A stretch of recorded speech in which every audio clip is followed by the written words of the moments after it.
students. Welcome to the podcast. Happy November. What's up? Mustang's Giving coming up here really soon. So stoked about Turkey Day. Literally a week from the day that we're recording this is a day for turkey worship. Mr. Webb, what's your favorite Thanksgiving food? Oh my gosh. Dressing. So yeah, I've learned that. Stuffing? So here's the deal. So there's a particular difference. Stuffing is where you actually stuff it in the bird, and then dressing is where you cook it outside of the bird in the bird's juices. Got it. Yeah. And I like both, but the more you research this, it's like impossible to cook a turkey appropriately with stuffing because you have to cook it so long to get it to the right temperature, and it dries the meat out. So it's almost like you need a bird just to like sacrifice itself for your, and then another one that you cook appropriately. I don't know for sure what to do. Do you watch Bob's Burgers at all? I have seen like most of the first season. I'm trying to go through it because it's hilarious. It is so funny, but every year they do a Thanksgiving episode, and it's like, yeah, you need to watch those. If nothing else, at least watch those. Right up your alley. Oh my gosh, I know what I'm doing from Tuesday night till Sunday. It's so good. There's also a Thanksgiving song that Linda sings, and my 2-year-old sings it now. Linda? Lynn. Her my favorite line of hers is look at all these hairs everywhere. It's like I have a family of Wookiees. She's so good. Anyway. Yeah. What's your favorite Thanksgiving food? Honestly, there's not like one, it's the combo. It's got to be the mashed potato stuffing. Mashed potato stuffing and what else? And gravy. Gravy. Oh yeah. The combo. Just that combo. Mm-hmm. I almost feel like my favorite Thanksgiving food is the leftovers that you have after the next few days, or when you're playing cards with your family later, where it's like the turkey and the mayo and lettuce and cranberry sauce on a roll. I don't like cranberry sauce. It's not my jam. Oh my gosh, you're missing out. I know. Washington State's one of the largest producers of cranberries, by the way. Hot take, cranberry sauce is not good. Oh man. All right. That's me. That's okay. Kids, you heard it here first. Miss Henson has weird taste when it comes to Thanksgiving food. I have feelings about things, guys. It's all right. It's good. All right. Well, we have our wonderful guest, as always, Miss Stacy Wright, who comes in to talk to us about important books. And this week for you, she has special presentation on books just in time for Thanksgiving break. Miss Wright, welcome to the podcast. Hello, Mustangs. So this week, I wanted to talk to you about cozy books. You have a few days off, and so you want to settle in. You want to just relax. And what better way to relax than with great food and soup? So we talked about cookbooks on another episode, but we didn't talk about this one. And especially if you have leftover turkey, there is a turkey soup recipe in this, and it is Soup for Syria, which a bunch of celebrity chefs got together and gave recipes for soup. And all of the proceeds from this book go to help Syrian refugees. And so if you are kind of into the cooking channel, you probably recognize a lot of the chefs' names. But soup is something that's really easy to make. And if you like all of the ingredients, you'll love whatever soup you concoct. So I would suggest, if you want to try to cook, this would be a great book available for curbside pickup. The next book is really cool. It is a book of short stories, 13 Tales of Food and Love. It's called Hungry Hearts, and they're all stories by young adult authors, and it's fiction.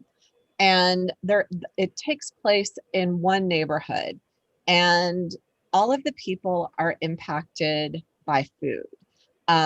Some people show their feelings through food. Some people are in search for the magic food that will cure whatever problem they have. In fact, there is a magic dumpling in this book. So that is, man, I'm sold. Who doesn't love a dumpling and a magic dumpling? So Hungry Hearts, book of short stories by your favorite Alderwood Middle School authors. And finally, this one is hot, hot, hot. It is called From the Desk of Zoe Washington, and the author is Janae Marks. This one is going to be huge, you all. And it is about a girl and named Zoe Washington. And she has two things going on. One, she desperately wants to be a baker. In fact, her dream is to be on the TV show the Kids Bake Challenge. And so she's doing everything she can to make to learn how to bake really well so she can compete. And this is going to make your mouth water. The other thing that she's dealing with is her father, who after many, many years has contacted her. And it's really cool, the format. I really like books in different formats. It has a lot of letters in it between her father and her. And she is trying not to let her mother and stepfather know that her father has been contacting her. So it is not just a book about baking. It certainly is that, but it is Zoe really having to juggle a lot. And, it's a really, really great book. And like I said, it's getting wonderful reviews. So From the Desk of Zoe. That's awesome. I love that you are like up to date on what's coming out and what's going to be like a big hit. You know what I mean? Well, So, in my mind anyway, but oh yeah. who knows? Hey, No, you always have the best recommendations. I always want to read all the books that you're talking about. Aw. Speaking of, me and Miss Wright had our first readers club this past week. And to all of you readers out there, join us. Not today, but the week after Thanksgiving on Thursday at 2:30. We're down to party and talk about books. Yep. And wherever you want that club to go, we could all read a book together, or we could just talk about the books we're reading. Yeah, we had a small but mighty group last week. And I know a couple of you guys had planned to come and maybe missed out, but we'll see you soon. Reader Club. sometime I'm so glad you guys have a book club going on. Sometime at a future book review meeting, I want to talk about books and sleep, because I've heard a big correlation between, students are on their electronics more now than ever before, and it's causing a lot of sleep problems for students, and how reading before you go to bed helps that. I would love to talk about that sometime, because what a great, way for a book club to, they want to talk about books and talk about something that you're excited in reading. But I've talked to people who like need to go on medication because they can't sleep at night, and they don't try reading a book. And I'm ordering a book light from Amazon right now, by the way, that has they have book lights for $10 that changes the color so it can like dim it down. It's not super bright. But do you guys use book lights, or how do you read at night? No, I just have my lamp by my bed. Yep. I just use a lamp. Actually, funny story. I just ordered a chair for my bedroom, a recliner, so that I can be reading. There's been a little tension in our house between, people leaving lights on while other people are trying to sleep. Yes. So I figured if we had a separate sort of reading area, that might solve that issue. See, but then you have to move from your reading area to your bed. See, my go-to is I have to like be ready for bed and then have my book. And I love that.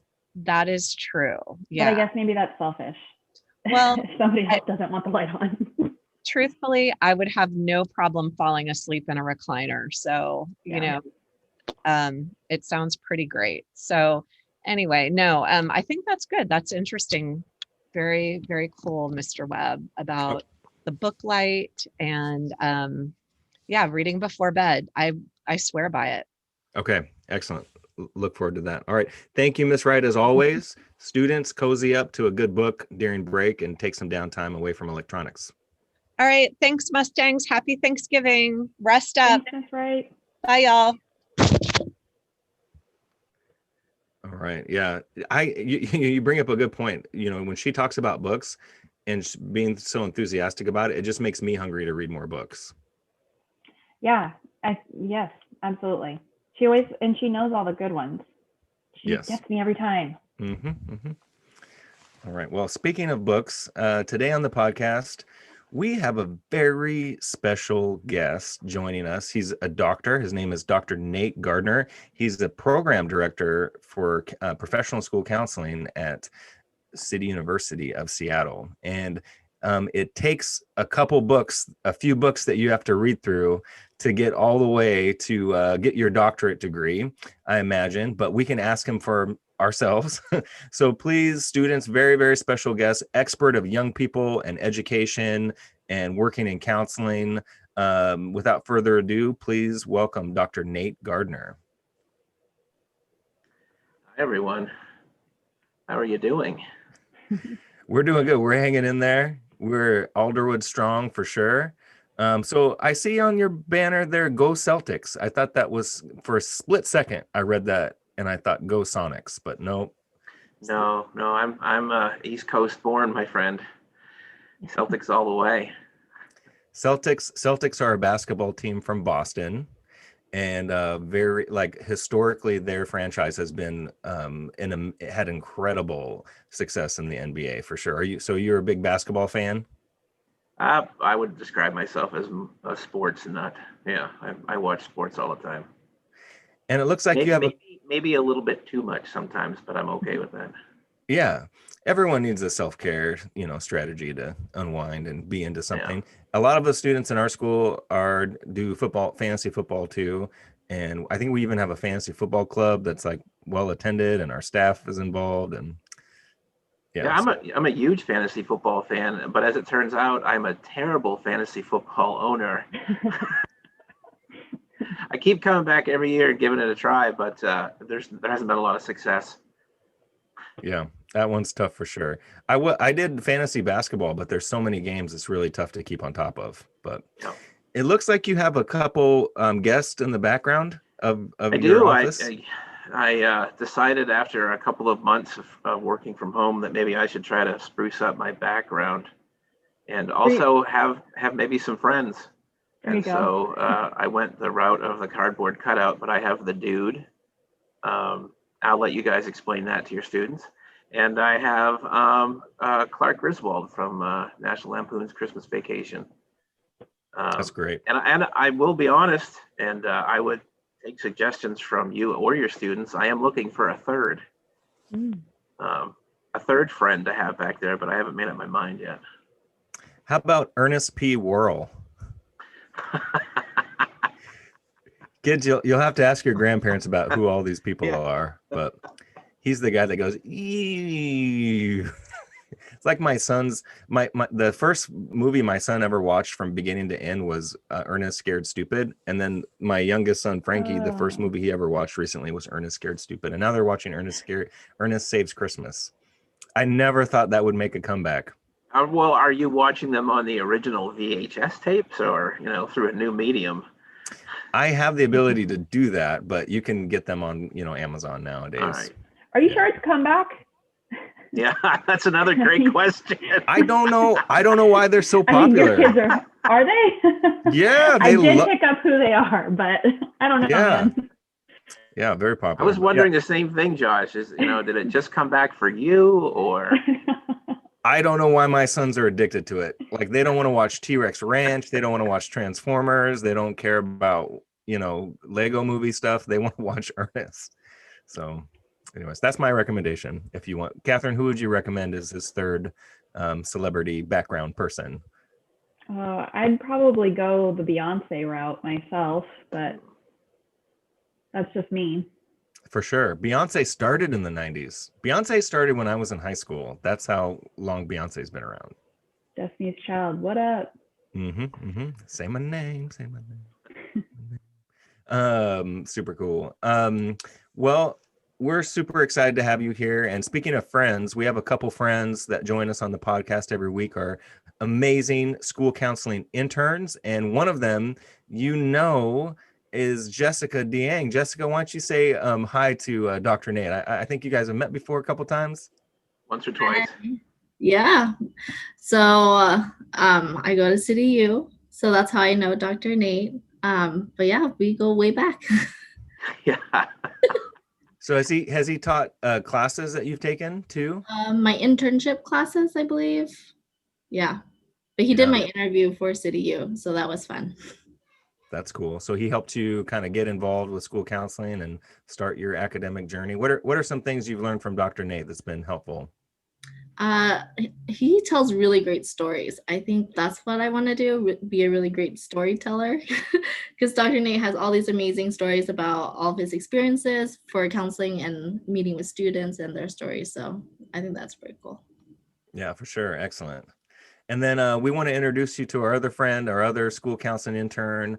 Jessica is primarily helping with 7th graders, and Phil is primarily helping out with 8th graders. So Phil, say hi to Dr. Nate. Hey, Dr. Nate, it's nice to meet you. My name is Phil.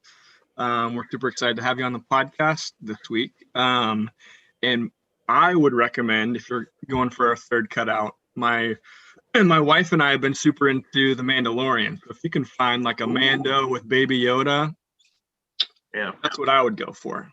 Yeah. I admit to being addicted to The Mandalorian. I love that show. Yeah. Yeah. That's a good recommendation. Quite fun. Definite possibility. Yeah. That would work. I just thought it was a theme of the 90s, so I didn't know, but you could have Ewan McGregor with the mullet. Yeah. Well, the dude was a given because my friends have considered me the dude in their life for a long time. So that's kind of cool. I've been cast in that role with my friends and family. So that was a given. I don't know why I went with Clark. I think it was because I started thinking about the holidays and vacations, and that's what led me to the Clark W. Griswold. I mean, it's solid so far, really. Yeah. Yeah, I don't know. I'm hesitant to kind of make the third purchase because I'm afraid that if I don't really like the third purchase, I'll buy another one. And at that point, I'm going to be concerned about the fact that I bought 4 cardboard cutouts of people that are life size. That's a little concerning. I mean, you could go like the sports route, get a little Larry Bird back there. So I've already researched that and was unfortunately unable to find one. Bummer. Yeah. But I like your line of thinking. He might not fit too. I think he was 6'8" or 6'9" or something like that. He was tall. He was a little taller. That would be awesome. You just see like half of his body in the background. So the thing about Phil, I just wanted to point out, Phil's a nice guy. Obviously, you guys have connected. I'm sure he's regretting not going to City U. Phil doesn't go to City U. He goes to Seattle U. So We don't fault him for it, really. I know. I can really feel the tension on this podcast. Yeah. Seattle U is a great school counseling program, and I'm very good friends with Dr. Mary Graham, who works in that program. She's a great instructor. Yeah. She is. Yes. And not just a great instructor, but a very good researcher too. Yeah. So I support Seattle U as well. I'm not just thinking about City U. School counselors come from everywhere, Josh. You know that. That's true. And I wouldn't say, kids, just so you know, like think about UW versus the Cougars, right? So UW and Wazoo, I don't think City U and Seattle U are like that. Maybe SBU, but another thing, City U and Seattle U have the same school colors too. We both have red as the school. All right. So what would a good analogy be? I think it'd be like Western and UW. Like Western and UW doesn't have beef. We're all good. Yeah. Great. Well, Phil is a wonderful intern, and he's been helping us out. And Jessica, of course, being from your program, it's been awesome to have her here this year. So thank you so much. So you've been helping a lot of people in Phil and Jessica's age range. Even a lot of students come back to school when they're late 30s, early 40s, even beyond that. They want to come back and get a master's degree, and you've been helping them. now in this area, and it's been just, the stories are great about the work you've done with them. I'm just curious, what about your college and career journey? So to get to the point, obviously you started on the East Coast, you probably had a different degree a little bit earlier and then maybe decided to go for your doctorate, or how did that whole process of you graduating and then deciding to go to college and then getting your master's and then eventually your doctorate, how did that all unfold in your life? I think it's a little ironic because I went to a school that was so small that there was no school counselor. So I never had a school counselor in my life when I was in school. Where was this? Where was this This taking was in a very tiny town called Allagash, Maine, that is at the end of the road in northern Maine, right on the Canadian border. Like the road literally ended when you got through my town. Wow, No more road. maybe they were sending counselors and they just haven't reached. Yeah, I know. Yeah. Like how blood circulates from your heart to your extremities, and it's just the last Yeah. place to get counseling.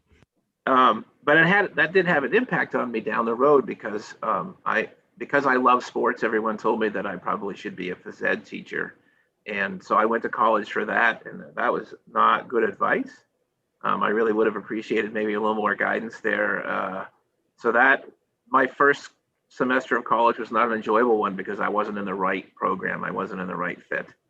And then I transferred schools, and I ended up graduating with an English degree, which, let's be honest, is not a great degree to get a job with. So that's going to be my first piece of advice. If you're going to go to college and just get an English degree, be prepared, because it might not be rosy when it's over with. But after I graduated with an English degree, I had applied and been accepted at Northeastern University in their sports journalism program.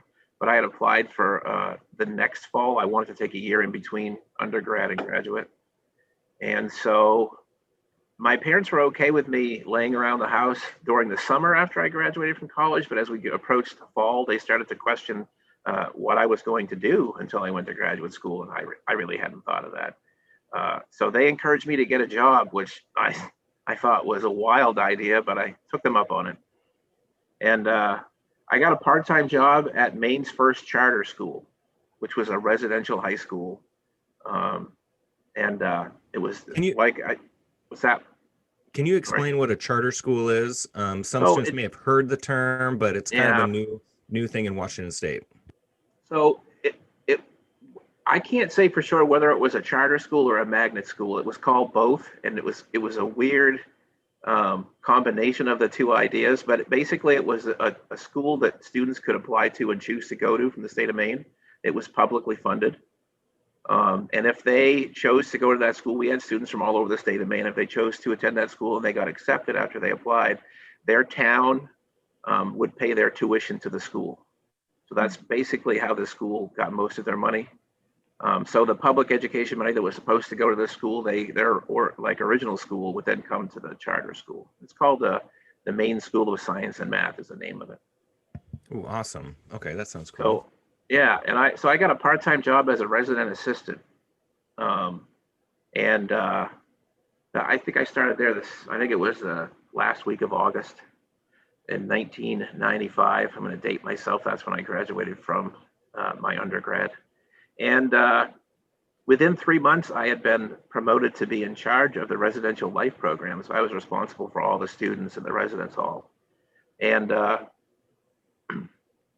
I guess I kind of stumbled into education. It was meant to be a temporary job to get me through until graduate school. And by the time January rolled around, I was having the time of my life. I really enjoyed working in a school. I really enjoyed working with students. I seemed to have a gift to connect with kids in a way that was kind of organic. And I will admit that I had no idea what I was doing. I mean, it's a little bit of a leap of faith to put somebody in charge of 170 teenagers who has an English degree. So I kind of learned a lot about myself and my approach to working with students before I was actually trained to do it. And I ended up doing that for almost 10 years. Which that's awesome. I'm also going to throw out there to any students who are thinking about getting into education, don't live with teenagers for 10 years.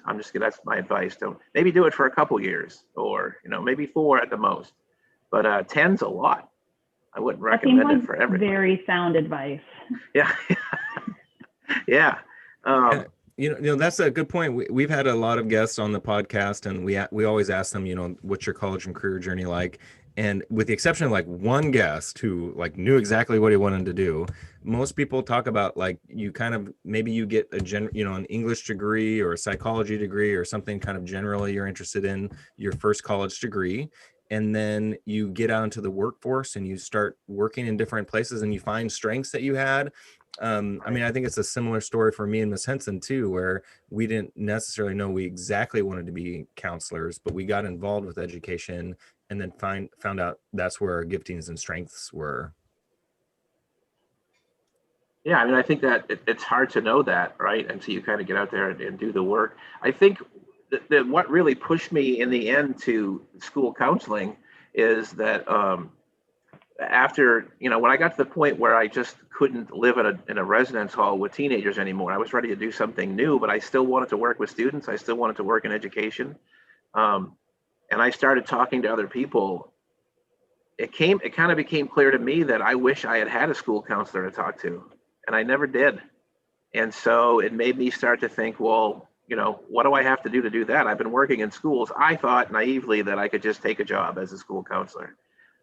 But apparently there are, rules, and there's a thing called education and certification. So I found a program near me at the University of Maine for school counseling, and I applied and was accepted. And 3 years later, I was a school counselor. So that's kind of the journey I took to becoming a school counselor. And what age level Wow. did you work with And then- when you became a school counselor? Well, I don't want to offend anyone here, but I worked at a high school. Oh, one of those.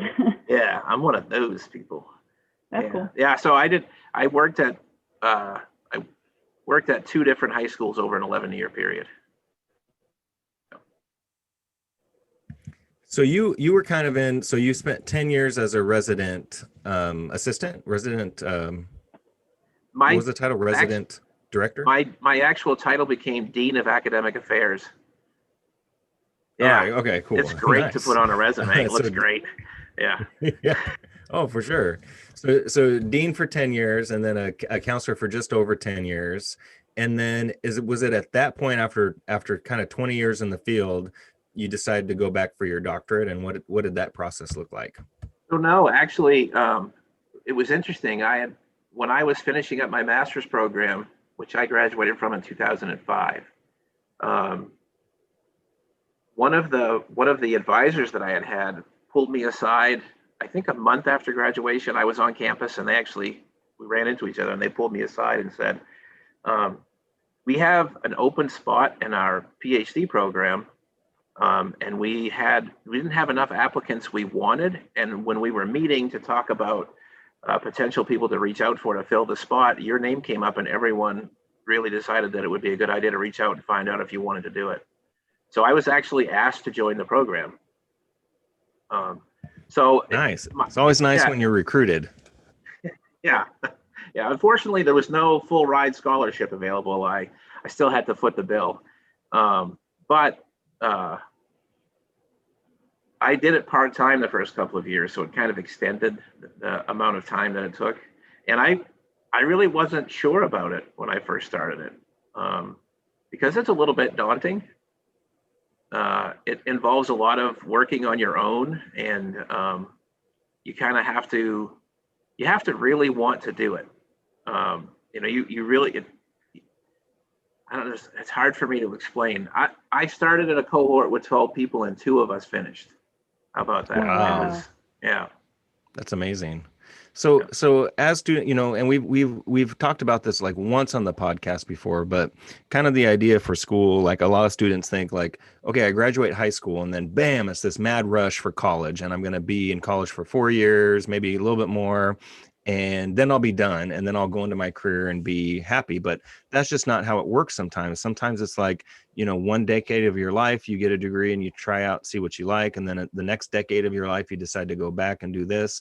And then maybe even the next decade, there's something else. But what Dr. Nate's talking about is kind of like you have your first degree, your bachelor's degree, then you go back for your master's. That's what me and Miss Henson have. It's what's required to be a school counselor. You have to have your first degree, and then you get a second degree with all those certifications that Dr. Nate was talking about. And then you can even go one more step past that, and get your doctorate degree or your PhD, and that makes you a specialist in a certain area. So what, I know it's difficult to kind of maybe articulate what led you to even go one more step further for the doctorate. But if a student is thinking about that in the future down the road, what are some things they should consider to say, I don't want to just be qualified to do a job, but I want to be a doctorate, have a doctorate in this field. What are some things they should consider? I would just say one thing from my perspective in terms of my experience, and that is that like I chose to take that opportunity because I discovered through my initial experience at the charter school in my first job that I had a passion for education. And I really believed in trying to help students in any way possible.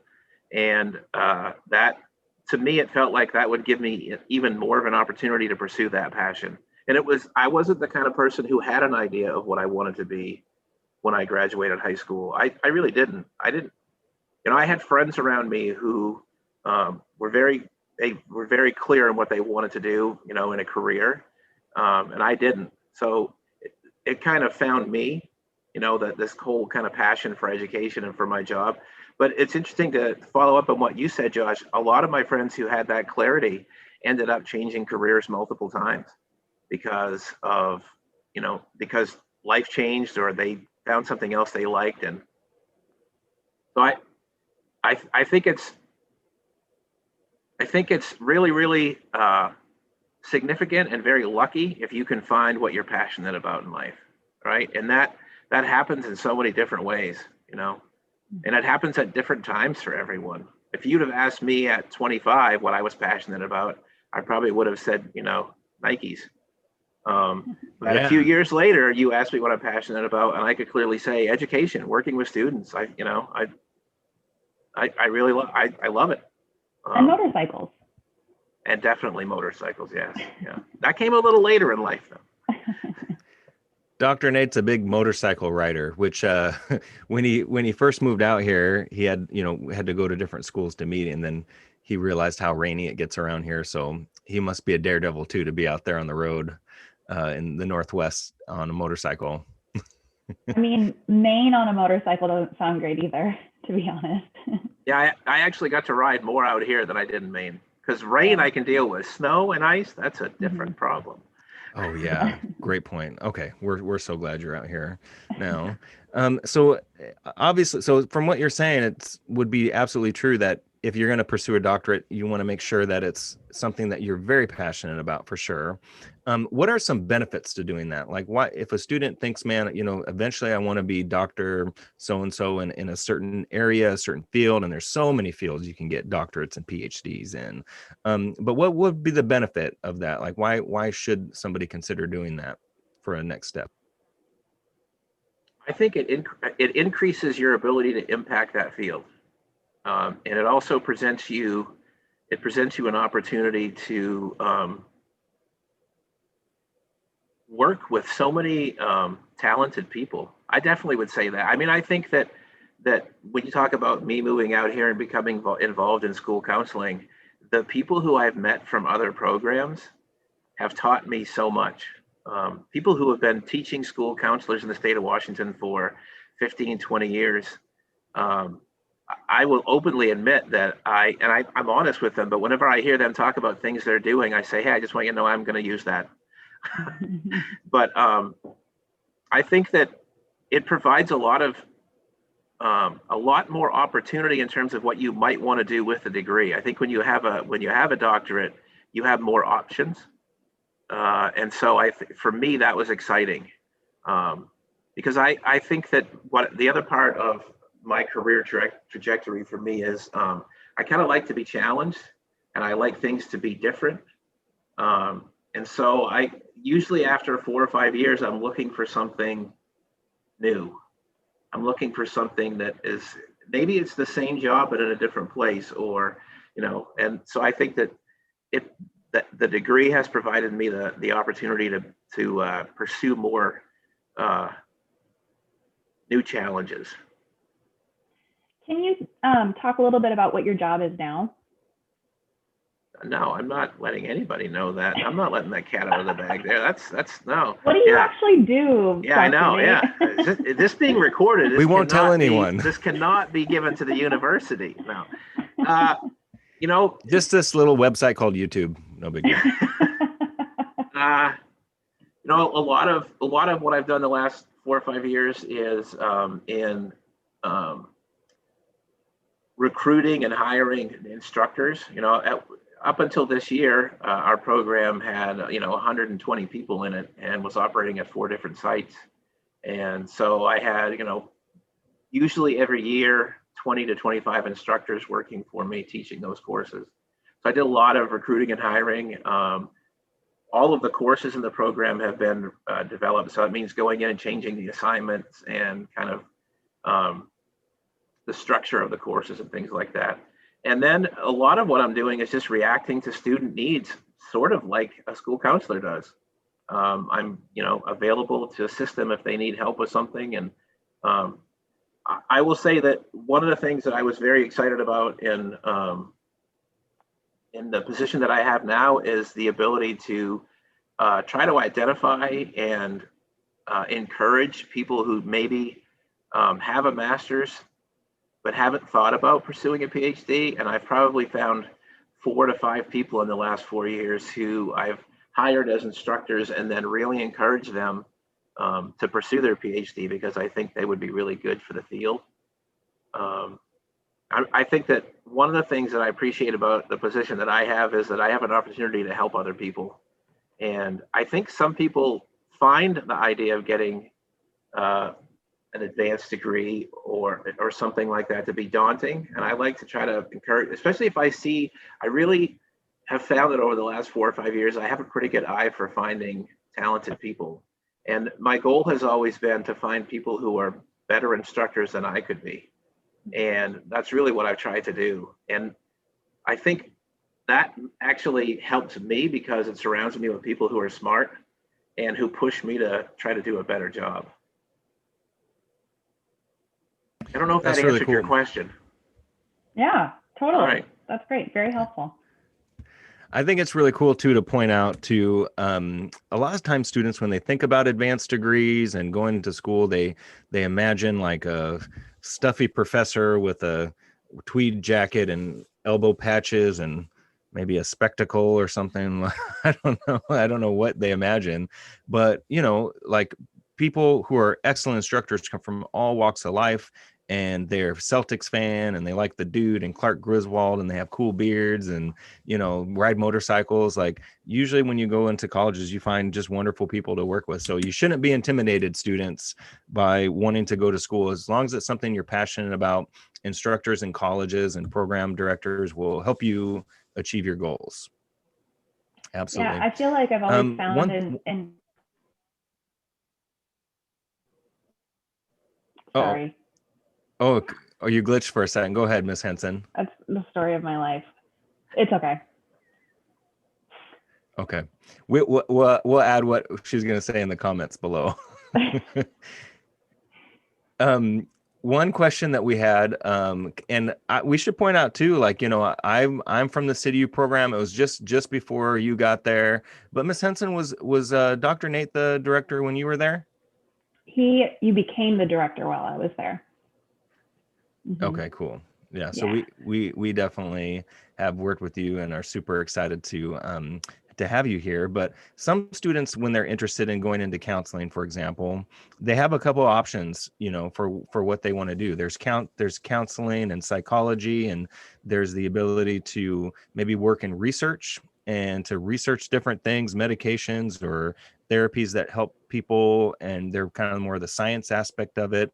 There are some people who want to go into counseling more in the medical field, or they want to be a therapist. Like traditional mental health therapist and a counselor that has clients and maybe works for an organization or has a private practice, and people who need talk therapy and need counseling will schedule appointments with them and meet with them.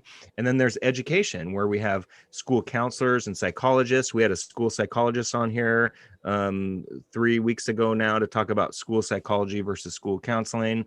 And so there's a lot of counseling and psychology needs in education as well.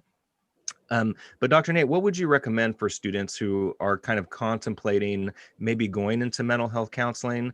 What you'd recommend they pursue? And then if they maybe if school counseling or school psychology is more in their lane, what would you recommend they do? And kind of the tension between those two choices. Oh, yeah. I don't know. Sorry to ask you a tough question. I don't want to get in trouble here, but no, I think that hey, this podcast is known for being edgy, so go for it. All right, yeah, right, yeah. Found the right place. I think that my advice to anybody, no matter what their age is, whether they're middle school, high school, or already out of college, anybody who wants to get into counseling, is to not be in a hurry, and to, especially if you're contemplating doing it as a career, but you're just entering college, or you haven't gone to college yet. I think that transitioning into the counseling field is a lot easier if you have some life experience before you do it. Now, that's not to say that a person can't come right from undergrad to graduate school. They can't make that progression and be a great counselor. But I find that with a lot of students that I deal with, it's that life experience they've had prior to deciding they want to be a counselor is the most valuable gift they have, because it gives them a perspective. So when they get this training to be a school counselor or a clinical counselor or a school psychologist, whatever it might be, they just have a broader understanding of people. I think that's really important. But I would say this, that anybody who wants to get into a field like this, if you inherently, or if you just feel like you want to help people, you'll find the right spot, right? There's more than one way to be of help to people. And maybe you start off thinking that you want to do it in one area, but after you do it for a while, you figure that you might be a better fit, or you might enjoy it in something else. I think that I would encourage you to pursue that until you find the right fit, so that you can help people in the best way. Okay, well, I would say this anecdotally, though. So I occasionally am one of those instructors that Dr. Nate is talking about. I get the privilege of teaching some classes for him occasionally. And I don't know about you, but anecdotally, I will say, I feel like there's been several students that were in clinical mental health counseling. They were mental health therapists, and they leave that, and then they come back to do to be a school counselor. We had interns here 2 years ago, two of them that both previously had mental health degrees, master's degrees in mental health, and then went back to become school counselors. But I can't think of any, and I know a lot of colleagues I have that were mental health therapists and now they're school counselors, but I cannot think of one instance, maybe one, of someone being a school counselor and then wanting to go do mental health. I mean, I can think of like a half of an example, but I can't, but I just see a lot more the opposite way. Do you think that's accurate? And why do you think that happens? Why do people leave, traditional mental health counseling and come to work in schools, do you think? Or is my perception just way off? No, your perception is not off. I do know of some people who've gone from school to clinical, but they also went to a program that allowed that transition to be easier. But I think that, I'll be honest with you, most of the time when people have chosen to move from the mental health to the school counseling, and they've made that transition, it's for family reasons. They have students who are in school and they want to have a schedule that matches that. And here's something to think about. School counselors tend to make more than clinical counselors. Really? That's surprising to me. Yeah. So interesting. Yeah, if you think about it too, like people that need to do therapy, they're usually busy during the day. Like even if it's students, right. Students are in school, so we occasionally have like in-school therapists, but it's usually like a different program that we have that's like people like are getting their certification in it, so they're kind of new. But yeah, if you want to be a therapist, you're going to have to work outside of school and work hours, so like in the evenings a lot. That's a good point. It's a really tough job. I think there's a definite like trade-off. I think with depending on how you do like mental health therapy, because you can work in an agency and then a lot of times you're not paid as well, but there's maybe some structure and better benefits there. On the other hand, you can work in private practice and have your own flexibility and have, you know, a little more autonomy, or you can kind of do what you want in your practice. But then everything, you have to do the billing, you have to work with insurance, and working with healthcare is very difficult. Yeah. So working in a school district where there's a very set schedule, you have a very set caseload, you get health insurance and a contract, is alluring for many. It is very alluring. Yeah, it is. I mean, it's very appealing for a lot of people, but let's be honest, right? If you walk into a school, the coolest people in the school are school counselors. We all know this. I mean, depends on the school, but yes, most of the time that is true. I'll bring up one thing too. So, we had an awesome school psychologist a few weeks ago that talked about like what do school psychs do versus school counselors, and comparing the counselors and psychologists from like the Sharks and the Jets. But kids, you'll have to ask your great grandparents about that reference. Or your music theater teacher, either way. But what is required, since you're an expert in school counseling?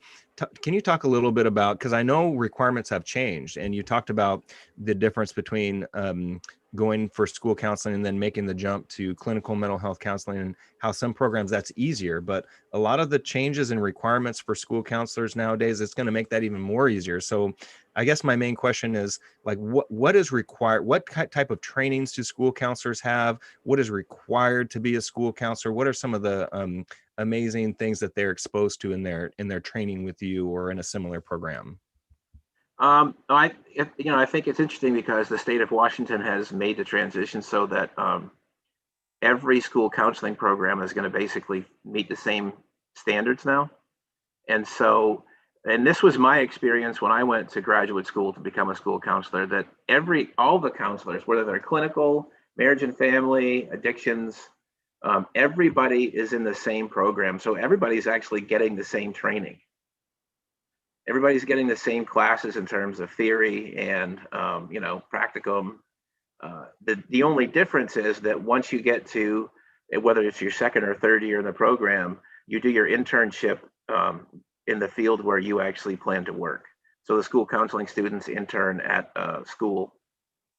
The clinical mental health, they intern at an agency or with a licensed clinical mental health counselor.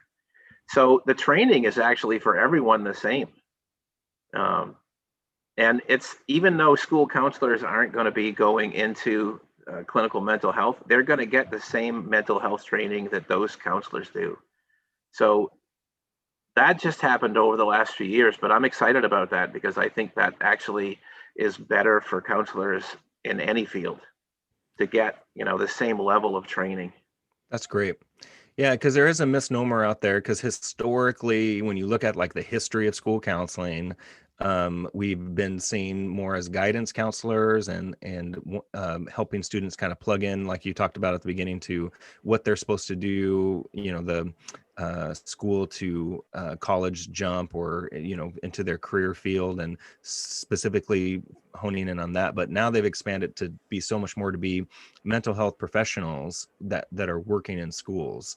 And that's been a tough misnomer or misunderstanding to kind of like correct in education, I think, because so many people still have that misunderstanding today. Yeah, I mean, as I would say, this is how I look at the difference between a school counselor and a clinical counselor. Let's just say. The school counselor knows just as much as the clinical counselor, just like a nurse knows just as much as a doctor, right? A nurse has to know just as much as a doctor to do their job, because the nurse is around the patient more than the doctor usually is. So the difference is more in a level of responsibility, or you know what I mean, but the training is the same. And school counselors have to understand things just as much as clinical counselors do. And a lot of times, school counselors are responsible for explaining to families and students what they may have been told if they're working with a clinical counselor. You know what I mean? So Totally. yeah. Yeah. And, you know, and we'll, of course, we'll see hundreds of kids a day in regular school when we're in person. But I mean, you're talking, we'll close the door and let's have a real, you know, counseling conversation with the student. I'll see 12 to 15 kids a day easily, Right. you know, I mean, at least 10 coming down or for whatever reason. And you don't get that type of volume as a clinical mental health counselor. But No. yeah. So speaking of remote schooling and counseling and all these types of needs, you know, you work with a lot of students that are in different districts and different schools, and some of those schools are even meeting in person, you know, surprisingly. But what have you seen as far as trends right now for counselors or just schools supporting students during the shutdown, during remote schooling? We know that mental health issues are on the rise for a lot of students due to being the stress of online school and being isolated from their friends. What have you seen around that's been helpful, and what would your expert recommendations be to kind of help and support students during this time? You know, it's interesting because most of the students that I have in my program right now who are interning are doing a lot of home visits, which is something that it's been interesting for me because I have never been a school counselor during a pandemic. So my students are actually more experienced at being a school counselor during a pandemic than I am. But I see counselors and interning students doing a lot more work to reach out to all students and really trying to make a connection in multiple different ways, whether it's via email or the phone or doing home visits. I've seen a lot of school counselors who they've made the focus of their job figuring out what the needs are of their students, and regardless of what their job duties are, trying to meet those needs as best they can.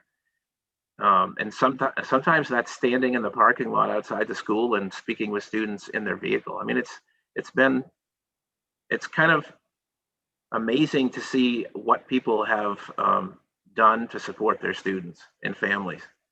I think that if I had any advice if I could give any advice to anyone right now, is just to give each other grace. You know, this is not easy, and everyone's household has different variables and different stressors. And I think that just having grace for everyone and being open to other people's needs right now is very important. That's very helpful. Thank you.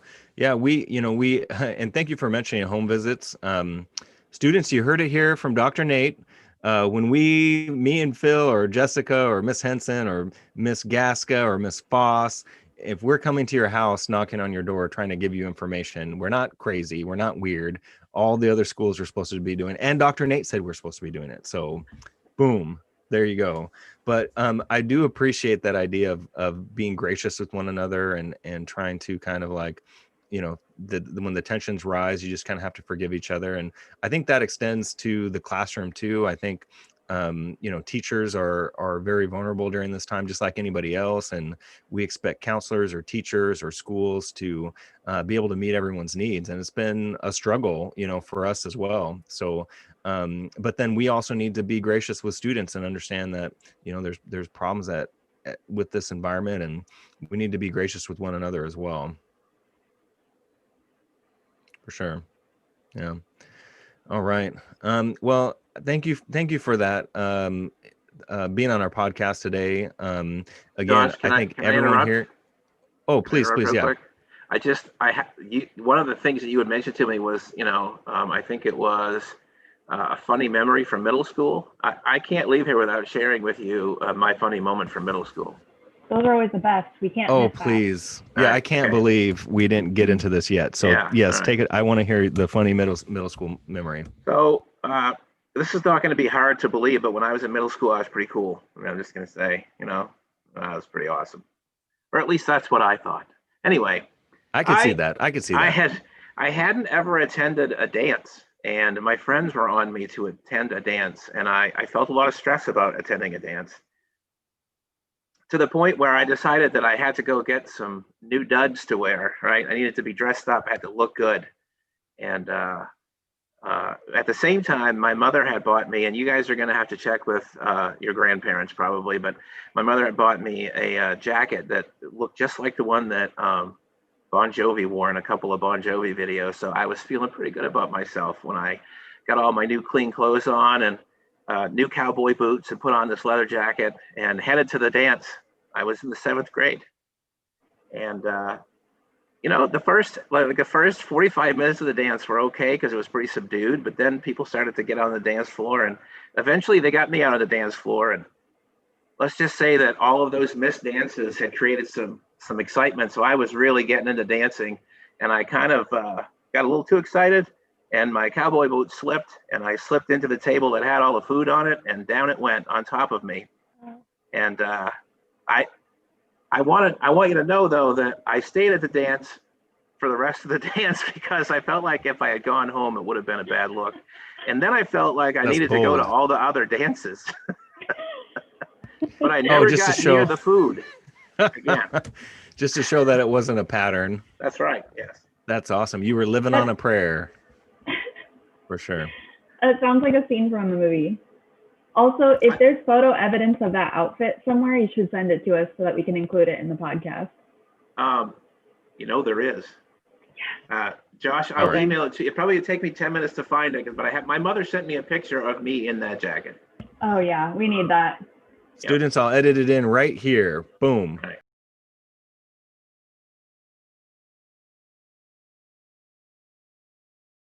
All right, I'll email it to you after the podcast. Oh, funny. Okay. Right. That's so cool. Hey, how tall were you in middle school, by the way? You're people don't know this, but you're quite a tall gentleman. I think I was probably 5 feet. Oh, that's it?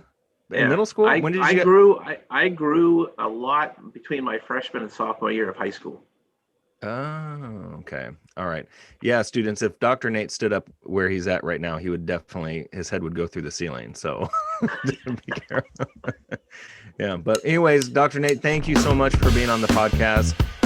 Again, we all here in this podcast, except for Phil, owe you a debt of gratitude for helping us along our career.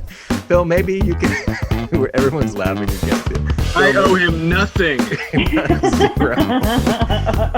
But Phil, maybe you can just sit in on a class sometime, okay? Just to see what you're missing at City U. From all I hear, I would love to be honored to. Yes. No. Okay. We hear great things about Dr. Nate, so we're very glad to have you on.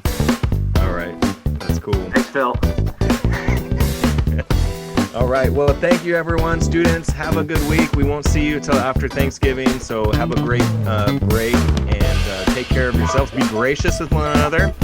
Be thankful. And just like we're thanking Dr. Nate for what he's done for us, why don't you thank somebody for what they've done for you next week, okay? All right. Take care of one another. Namaste.